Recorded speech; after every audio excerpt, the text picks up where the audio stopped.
Alors maintenant, on va voir le calque de réglage exposition, donc qui se trouve ici. Donc je clique pour l'ajouter. Alors on a trois curseurs ici, exposition, décalage et correction gamma. Alors exposition, ça va principalement affecter les tons clairs de notre image.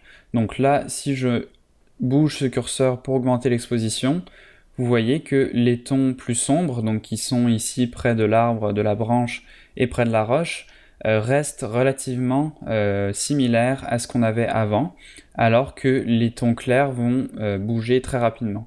Donc là, vous voyez que quand j'approche de 3, toute la partie claire de mon image devient quasiment entièrement blanche, donc très brûlée, alors que les parties plus sombres ici conservent encore de l'information.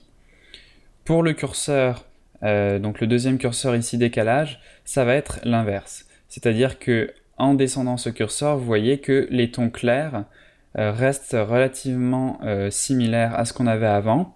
Donc on a encore pas mal d'informations dans les zones claires de notre image, alors que les zones d'ombre, donc plus foncées, deviennent très rapidement bouchées, donc c'est-à-dire complètement noires.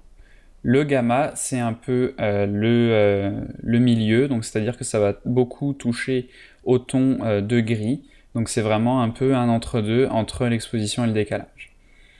Ici, on a encore une fois des pipettes qui vont nous permettre de définir les points noirs et les points blancs.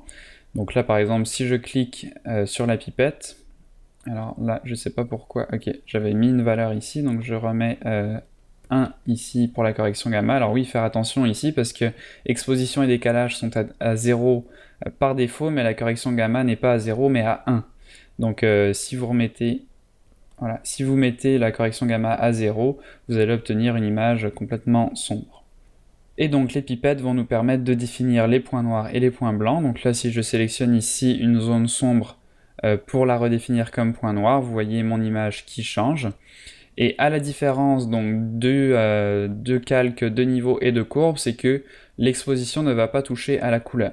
Si je crée un calque de niveau ici et que je sélectionne ma pipette pour aller sélectionner un point noir, si en sélectionnant mon point noir, je sélectionne un pixel de couleur, donc par exemple la feuille verte ici, vous allez voir que mon image prend une teinte un peu violette ici, puisque la pipette, comme on l'a vu, va affecter le rouge, le vert et le bleu indépendamment, et donc c'est ça qui va donner une petite teinte à notre image.